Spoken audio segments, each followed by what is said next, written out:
We see design in every passing moment of our life. It is what adds beauty, functionality, and joy to everyday living. However, it is something we take for granted. Very rarely do we appreciate its quintessential joy and intelligence. For this reason, we are coming up with a breakthrough show, Deciphering Design with Dikshu, hosting leading global personalities who have an affinity to design.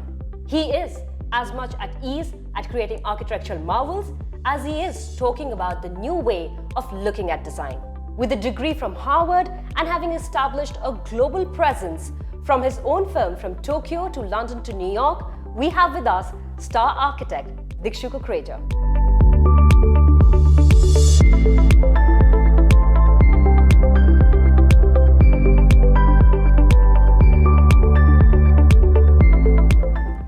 Design, a word that holds the entire world together. It's the first thing you see when you wake up. It's there when you close your eyes. The pattern of your footsteps, the painting on the wall, the roads you take, the wheels that take you to places, everywhere. But what is design? What makes it happen? Beginning today and over the next few weeks, join me as we together decipher design. Home is where the heart is and a safe haven for one to display their personal likings and collections. Be it a villa, farmhouse, or condo, each residence is an amalgamation of its owner's aspirations and creativity, which is brought to life by a designer's aesthetics and sense of innovation. Through pursuit of interior design, our homes become an extension to our personality. In current times, the design of a residence far exceeds one's imagination and presents a range of availabilities. From functioning residences underground to villas in the sky, rotating skyscrapers, and even fully floating colonies, one is left to contemplate what next? What trends of the future do we need to be apprised with? Has innovation reached its threshold? The millennials' perception about the built environment is more transient than seen ever before in history. The lifestyle almost retracting to that of a nomadic culture. With a fast-paced life and jobs that take you from one city to another, nuclear families and single living are becoming the norm. This also sometimes compels individuals to co-live with other young professionals. Therefore, homes become temporary commodities and not a lifelong investment for them. How then does one visualize future of homes? Would we be able to carry our abodes as a mini luggage as we move around? Or would the mission to inhabit Mars be succeeded by further planets' habitation? In today's episode, we discuss the trends of living today and explore the aspects of what lies ahead. I'm delighted to have on our very first episode of Deciphering Design with Dikshu an interior designer who has the gift of transforming and curating interiors into memorable experiences, Suzanne Khan. So Suzanne, it's wonderful to be here today. I've really enjoyed coming to this space. I remember coming to the Charcoal project a few years back, but it looks so different. And I know it's 10 years coming up. 10 years, thank you Dikshu. I'll tell you honestly, it's been a journey that has been, filled with like whirlwinds of, situations. We started off in 2011 and it's 21. Wow. And we went through this whole year of the pandemic. Of course. And at that time, as you know, everybody was shut down, but we were trying to go on to this whole online thing that we worked on. So yes, so we will talk about that too, but welcome here and happy to have you here. Thank you. I'm also so happy because I always feel when we were talking about deciphering design, I thought, the whole thing about interiors and architecture, they literally go hand in hand. Absolutely. For me, they are two sides of the same coin. And I said, I have to have a chat with you about it, what you feel, because I know many times we've talked about how architecture, we both going into each other's domains, and it's really no boundaries in that sense that, you know, architecture, an architect has to stop thinking as you enter the main door of a building and the interior designer takes over from there. It's not at all, absolutely. In fact, I mean, I'll be honest with you, I believe very strongly that a great project or a great property comes together when an architect and an interior designer collaborate, and they collaborate with various diversities. They could be from extremely diverse school of thoughts and styles of influence, but they come together and they bring new energy.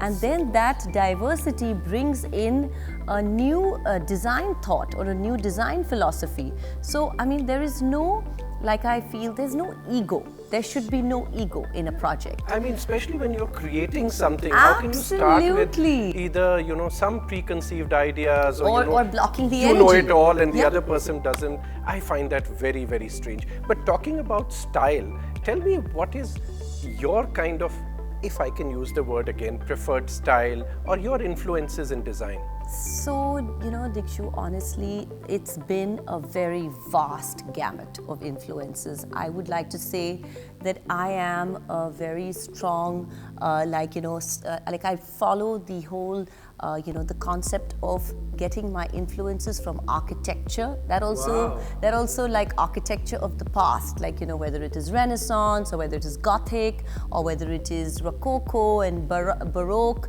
all the various styles through the years, you know, in the history of art and architecture have always played a very strong influence to a part of me. Right. But then there is another part of me that's very clean and modern. So I think that I would like to define my sensibility in a way that I kind of find this yin-yang of balance between the old and the new, and I kind of put it together, and there is one very masculine energy and there's one very feminine energy, and I think like that I like to strike that balance, because I feel that if it is too feminine, it won't be appreciated by all, right. And if it is too masculine, it'll become too boring. Right. So there has to be that perfect blend. So if I had to call it a name of how I would put it together, I think it would be something like edgy chic, or relaxed luxury.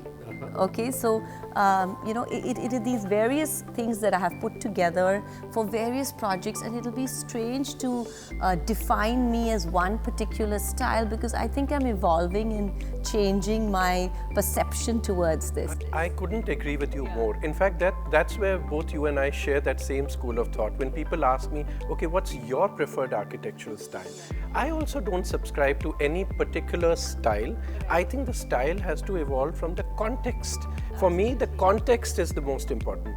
Where is the building coming up? What is it coming up for? What's the culture, the history of the place, the climate of the place? You can't just impose, that's where I find it uncomfortable. You have glass buildings, whether it's in Dubai or it can be in Delhi, it's the same architecture. I think we are missing somewhere there. It has to be more contextual. So I agree with you. It's the sensibilities which are more important than just the style of the building. Absolutely. And also, like, to add to what you're saying, it's also important, like when you talk about geographically, it's very important to keep in mind even the natural light that enters that space and how much light you have. So like, even if we had to design a chalet in, say, Kashmir, or you design like, a beach house in Goa, it's very different. It's obviously, so like you say, we have to also keep that larger aspect in mind, but also add our own newness to the style, and how we combine, whether we want to go mid-century modern, whether we want to go, the old world, influences of making it more classic. So I think that it's really interesting when two creative minds like you and me come together, and God willing, we should do some work together. Of course, you remember when we were talking about this during COVID times, the whole aspect of bringing nature in, because that time the world was locked into the interiors of their places, and you do a lot of work across the country, but especially in Mumbai, and here you see buildings which are really closed in. There's not as much greenery as perhaps in other parts of the country. So how does one bring in nature or people living in these buildings closer to nature? What are your design strategies and thoughts to it? So I have a few ideas that I'll share with you that I do for projects when you know that there are apartments and you want to bring in a part of nature in those apartments, but maybe the light is not much, and maybe there isn't enough natural light entering those houses, and the homes are quite compact and don't have that much of there's dense, the buildings around are dense, so you don't have that much natural light. So one, I would say that firstly at this point, nature is vital for interiors. I totally agree. It is the life that will make your objects come alive. Interiors is a bunch of, furniture is objects. They're just objects, they're inanimate objects. But here, you bring something from life, from nature, you're suddenly bringing in life, you're breathing in air into the space. So I think that if there is a space which is confined and not so big, but you still want to do that, you can create a very interesting installation, which could be from maybe not absolutely if we could get things that are preserved, like it could be driftwood, it could be rocks from riverbed rocks, it could be something that I see you the have. driftwood right there too. Yeah, exactly. Those brambles and branches. Yeah, and how beautiful they look, Yes, they are add. bringing both metaphorically and actually physically nature into our home. So what happens with something like that is you don't have to go into a everyday maintenance of watering or even okay. I love bonsais. I love bonsais because I feel that they are, they're bringing in this old. They actually make me feel like a kid, and you have these toy trees around you. Yeah. It's that kind of a feeling. Totally, and it's just so heartwarming to have as interior designers and architects, we are taught to think human. You have to bring in aspects that will make you feel playful in your atmosphere, not only adult-like, Yes. because so that when can I be was boring. a kid, I Yeah. used to feel, it's Yeah. funny you mentioned bonsai, and it comes to my mind that when I was a kid, I used to imagine, I always wanted to be an architect, right? Wow. So I used to imagine buildings, and I used to think, what if people live on these trees? Why do we live in houses made of brick or whatever? Yeah. Why don't we live on trees? And you remember that chat we were having where you had this idea of creating homes on trees. Exactly. What would that be like? Imagine, like you say, we are living in this grown-up world, okay? We are adults, we have our own kids. But we forget how to, this pandemic taught us that, right? That we need to concentrate more on enriching our lives rather than even our careers. Because when you enrich your life, it translates into what you do. Absolutely. Right? Everything around us. Everything. So if humans or if people had some the concept of having these tree houses, if there was a thought of creating an adult tree house, grown-ups for it could be a carpentry shed where you actually build your own furniture from scratch, okay? Or it could be that's something that maybe you and me would be interested in. But what I've noticed that doing things with your hands, it's very therapeutic. Yes, and it teaches us so much. Yeah. I remember when I went to the US for Yeah. my studies, I first went to the Frank Lloyd Wright School of Architecture. Oh, and my favorite architect. Really? Yeah, So when I favorite. was going, there was this whole thing one had imagined, especially my grandparents, that I'm going to be going to a place which is a big university, colonial buildings. Yes, That's yes. what generally Ivy one League would imagine. proper things. Yeah, exactly. Yeah, and here I reached that place, and they told us that, look, you have 7 days for which we are giving you a room to live in. After that, you are out in the desert. So in these 7 days, you need to build something with your own hands. So Yeah. it was all about learning Cool. by doing. And so the best thing one could build was just a tent in the desert. Correct. But that teaches you that, sometimes these basic aspects are also fulfilling. And so when you talk Absolutely, yeah, about these yeah, tree homes, yeah. really, we need to sometimes value our basics. Absolutely, value the basics to a level of even enjoying it without any beneficial, like, you know, ulterior motive. It should just be about the joy of being in that moment, you know. So if one has like a space or a big home where you have land, it would be so nice to build an outhouse or a tree house where you can actually you know, have a productive side of you where you make things with your hands, you create things with your hands, and that, according to me, is the best therapy. You won't have to spend on other therapists. So that's one of the projects we are doing together yes, next, right? Done. I've seen a whole transition of styles happen, you know, Wow. from retro to this. There was a sunken. We used to have an actual sunken in our house, you know. The ground was sunken in, and there was a sofa, you know, Right. one of those Okay, in those days. Yeah, with yeah, that. yeah, So it was just like, I think that my mom and dad, very strong artistic people. They're very like stoic and very artistic, and they're more people who live with their heart, you know. So I think that all 4 of us kids got that influence. And yes, my influence, I just knew that I wanted to contribute to the world of design. I used to see these beautiful homes and ranches and these big colonial white homes, you know, like, and I used to feel like, oh my God, this is just, I was enamored by this whole, and then I think I just kept going in that direction. And then as soon as I finished 10th grade, I knew that I wanted to study interior design. So Dikshu, tell me, who has been your most important influencer in your life? Most important influencer, I would say, has to be my dad, right?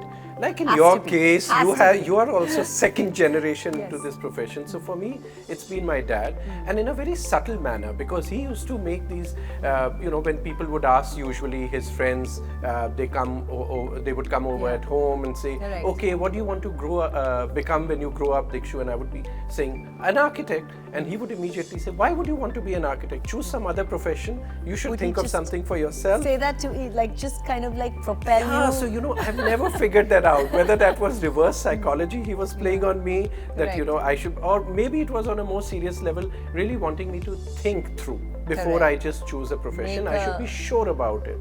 So a that's nice- how you know. And he's had a lot of influence, I would say, from his thought process towards design, his love for nature. That's something I cannot see buildings being made without considering nature. Because at Correct. the end of the day, I feel as architects we are building at the cost of nature, which I think is very, very irresponsible. Exactly. But tell me about yeah. yourself. You also have grown up in a home where you had your mom being such a famous interior designer. I think that I was very, very privileged and lucky to have been born in my family. My family is amazing. I think that both my parents are extremely artistic, and they have a flair for design.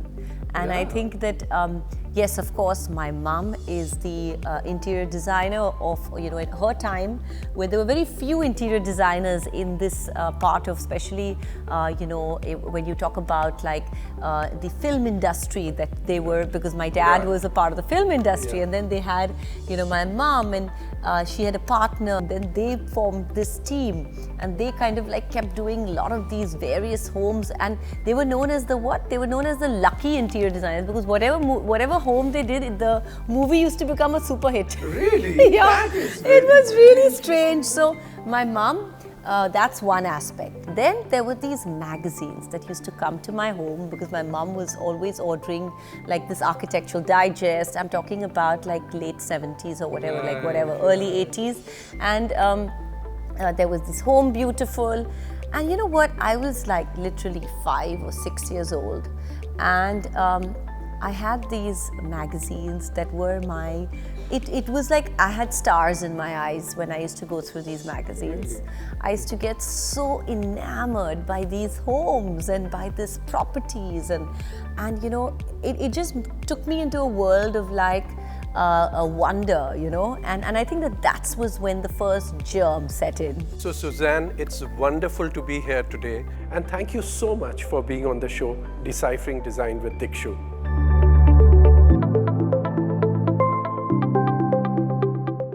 Hello and welcome. You're watching Deciphering Design with Dikshu, Well, you've heard Dikshu talk about some interesting facts about interiors and homes today. Well, it's time for me to take the questions with him. A very warm welcome to your very own show and the first episode, Dikshu. How do you think, with changing times, the aspirations of people have changed about the kind of designs, the kind of homes they want, the residence they want? What is your take on that? It's very true, Richa. Aspirations of people obviously change with time. And even now when we look around, we see that people's aspirations of what kind of residences they want has changed. And there are various reasons for it. So if we look at different aspects, for example, it's the change in social pattern. Society as a whole is becoming more and more nuclear. We don't live in joint families that much. People want their own space, and then they want the kind of space which is smaller and easier to maintain. Similarly, if we look at how there's a pattern of people looking at more individual tastes coming in. So every family member actually has a say in the matter of what kind of space they want, and every family member needs a space to himself as well. So that's another aspect we see. The other aspect I'm seeing is that the aspiration, or a yearning rather, for greenery. Because the way we live in our cities and the kind of environment that is there, so whether it's people who can afford living in farmhouses, or those who live in villas, want villas to be facing parks, or those who live in condos, they also want their apartments looking into some kind of a greenery. What is your take on these new trends? Are they really picking up? Younger people, are they actually going for stuff like that? Well, younger, and I would say even the affluent in that sense. The villas in the sky concept is an interesting concept, because what is it really? It's a person chooses a villa because they want more space, they want large luxurious homes, they need a sense of privacy, and they're looking at maybe multi-level living. So these are the aspects that go in a villa. And why do people choose condos, luxury condos? There they are finding the idea that you have spaces which are, common amenities are there, security is taken care of, various facilities are provided, clubhouse and all those kind of things. So a villa in the sky, in a sense, is a combination of both of them. You're getting your privacy, and you could be literally on whichever floor. It's not just the top floors of an apartment tower. A villa or a multi-level apartment can be created anywhere in the tower. For example, we are designing a building in Gurgaon where, it's a 30-story building and you have only 14 apartments. And each apartment is a villa in the sky, because it's 15,000 square feet, and each comes with a private swimming pool, a private garden, a salon, a private lift, believe it or not, even a car garage on every level. So what is left that it's not a villa except for being a villa in the sky? The same thing, Dikshu, you notice that people have now started, especially I think after the way 2020 has been, people spend so much time at home, people started valuing the aspect of where they stay a lot more. What are your thoughts on that?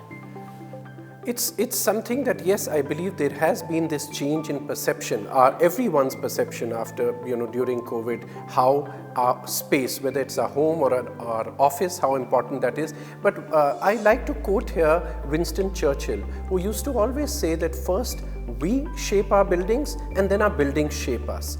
So whether it is our homes, our offices, shopping malls, hospitals, I think all these spaces are influenced and then influence us. For example, a good design of a shopping mall, I can tell you, will bring more and more consumers into that mall, and they will spend more and more time. Similarly, if you have a well-designed office, it ends up creating a good work culture in there. So I think these things make a big difference to us. I mean, think about it. When we enter a home or a space for that matter, sometimes we say, oh, this space gives us positive vibes. Yes. Sometimes we say, this space is looking, it's depressing. So that means space affects us not just physically, but also emotionally, also mentally. So I think it makes a big difference.